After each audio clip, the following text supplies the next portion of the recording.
नमस्कार, मैं नरेंद्र कुमार और इस वक्त मौजूद हूं मैं कांग्रेस पिछड़ा वर्ग प्रकोष्ठ के पूर्व प्रदेश उपाध्यक्ष व वरिष्ठ कांग्रेस नेता डॉक्टर जय भगवान राजलीवाल जी के साथ। डॉक्टर जय भगवान राजलीवाल जी से आज हम काफ़ी सवाल जवाब करेंगे। तो सबसे पहले डॉक्टर साहब, आपका लोकल एक्सप्रेस न्यूज़ में स्वागत है। सबसे पहले पूछना चाहेंगे कि आप कांग्रेस पार्टी के अंदर आपने जो एक कार्यकर्ता के रूप में सर्वप्रथम शुरुआत कहां से की? देखिए, मेरा जन्म ही उस परिवार में हुआ है जो जन्मजात कांग्रेसी है। मेरे दादाजी उस समय से कांग्रेस के समर्थक हैं। जब पंडित जवाहरलाल नेहरू जी इस देश के प्रधानमंत्री थे, उस समय कांग्रेस का निशान भी गाय बछड़े का निशान होता था। हाथ का निशान तो काफ़ी बाद में आया है। तो पारिवारिक पृष्ठभूमि से ही मैं कांग्रेस का कार्यकर्ता हूँ। तो डॉक्टर साहब, अभी तक कौन कौन से जो पदाधिकारी के रूप में आपको जिम्मेवारी मिल चुकी है, थोड़ा सा इसके बारे में आप विस्तार से बता दीजिए। अपने छात्र जीवन में मैंने NSUI में काम किया है। उसके बाद मैंने भारतीय युवा कांग्रेस में भी कार्य किया है और उसके बाद फिर मैं पिछड़ा वर्ग प्रकोष्ठ का पूर्व प्रदेश उपाध्यक्ष के रूप में भी कार्य किया है। डॉक्टर साहब, बात करता हूं अब मैं वर्तमान की।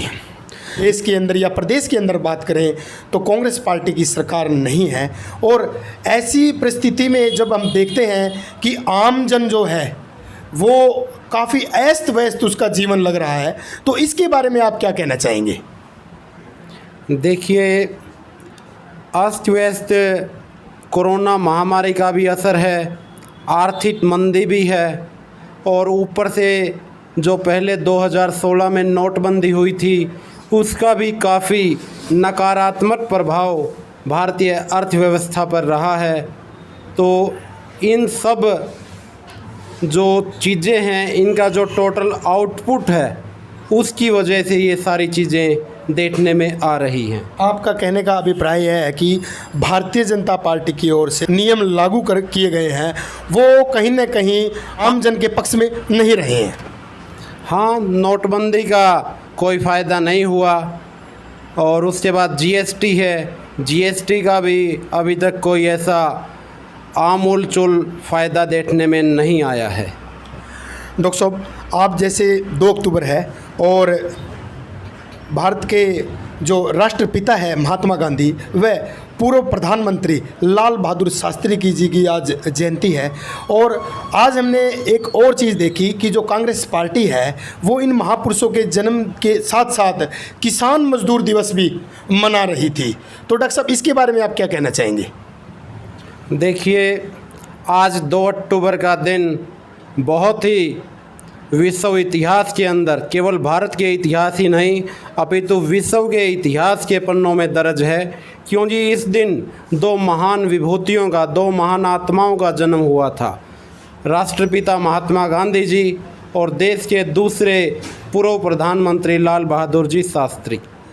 गांधी जी हैं वो इस देश की आत्मा हैं। गांधी जी ने कहा था, ये देश की आत्मा गांवों में बसती है, और गांवों का सीधा संबंध किसान और मजदूर से है। जब तक हमारे किसान मजदूर खुशहाल नहीं होंगे तो जो खुशहाली की बातें करना है वो बेमानी है। और कहीं ना कहीं जो अभी आनन फानन में ये कृषि से जुड़े नए अध्यादेश लाए गए हैं, नए। सब मैं आपको बीच में रोकना चाहूँगा। मैं इसी सवाल पे आ रहा हूँ आपसे पूछने के लिए कि अभी जो भारतीय जनता पार्टी के द्वारा 3 अध्यादेश लागू किए गए हैं, तो भाजपा का कहना है कि ये जो तीनों अध्यादेश हैं बिचौलिए प्रथा को ये ख़त्म करने के लिए है, और इससे किसानों का नुकसान नहीं होगा, इससे किसानों को लाभ ही होगा। और जो कांग्रेस पार्टी है वो व्यर्थ की, जो विपक्ष है वो व्यर्थ की इस पे बवंडर मचा रहा है। क्या कहना चाहेंगे डॉक्टर साहब इसके बारे में?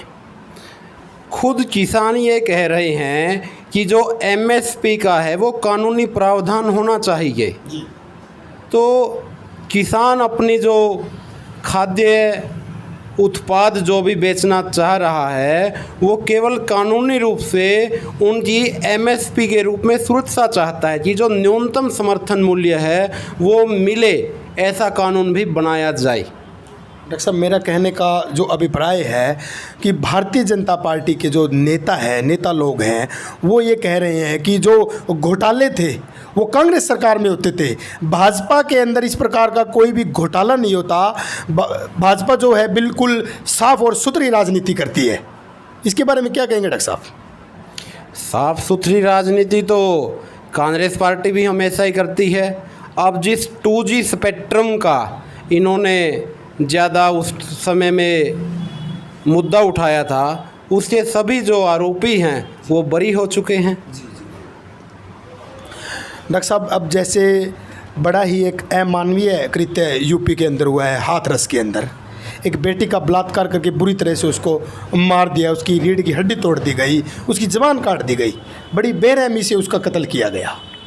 तो जो कांग्रेस पार्टी के जो पूर्व अध्यक्ष हैं, राष्ट्रीय अध्यक्ष राहुल गांधी जी, वो जब यूपी में वहाँ पर उनका समर्थन करने के लिए गए, उनकी बातें सुनने के लिए गए, उनके परिवारजन की, तो वहाँ की जो प्रशासन है राहुल गांधी के साथ बड़ा ही दुर्व्यवहार किया गया।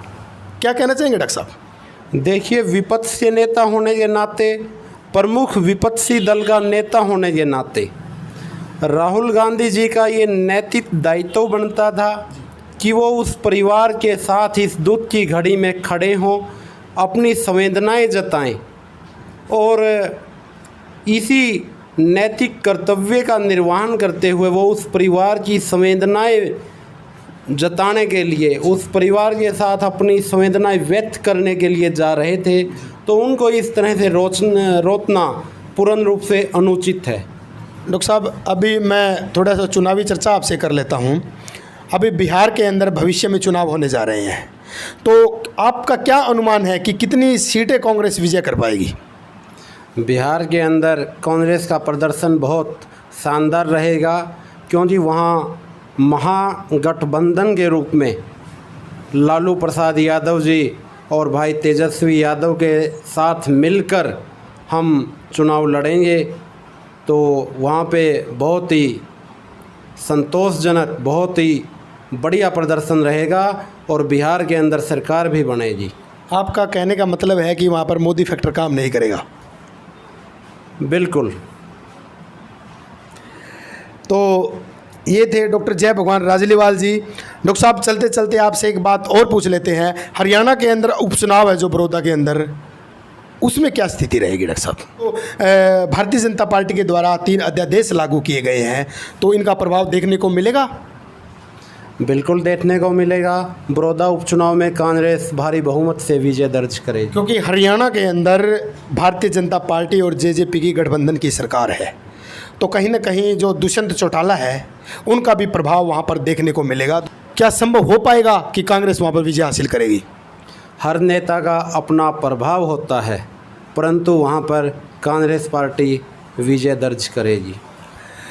अभी कुछ दिन पहले जो जेजेपी पार्टी के नेता हैं, वरिष्ठ नेता दिग्विजय चौटाला जी, उन्होंने कहा था कि हम जो किसान परिवार से हैं और किसान के साथ किसी भी प्रकार का बुरा बर्ताव नहीं सहा जाएगा। लेकिन कुछ टाइम के बाद उनके पिताजी अजय चौटाला का बयान आया कि जो भारतीय जनता पार्टी के द्वारा 3 अध्यादेश लागू किए गए हैं वो बिल्कुल वाजिब है। तो इसके बारे में क्या कहेंगे डॉक्टर साहब? सबसे पहले किसानों को कानूनी रूप से एमएसपी सुरक्षा की गारंटी दी जाए। जेजेपी है वो किसानों का सहयोग नहीं करती, तो क्या प्रभाव पड़ेगा? किसान पक्ष में रहेंगे जेजेपी के या नहीं रहेंगे?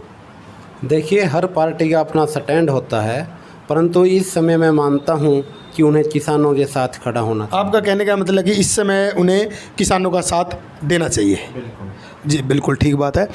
तो ये थे डॉक्टर जय भगवान राजलीवाल जी। काफ़ी डॉक्टर साहब से बातें हुई और आगे भी डॉक्टर साहब से ऐसे ही बातें चलती रहेंगी और काफ़ी अच्छा लगा डॉक्टर साहब से मिलकर, क्योंकि डॉक्टर साहब जो उकलाना के अंदर एक दिग्गज नेता माने जाते हैं कांग्रेस पार्टी के, और विपरीत परिस्थितियों में भी कांग्रेस पार्टी का दामन इन्होंने थाम कर रखा है।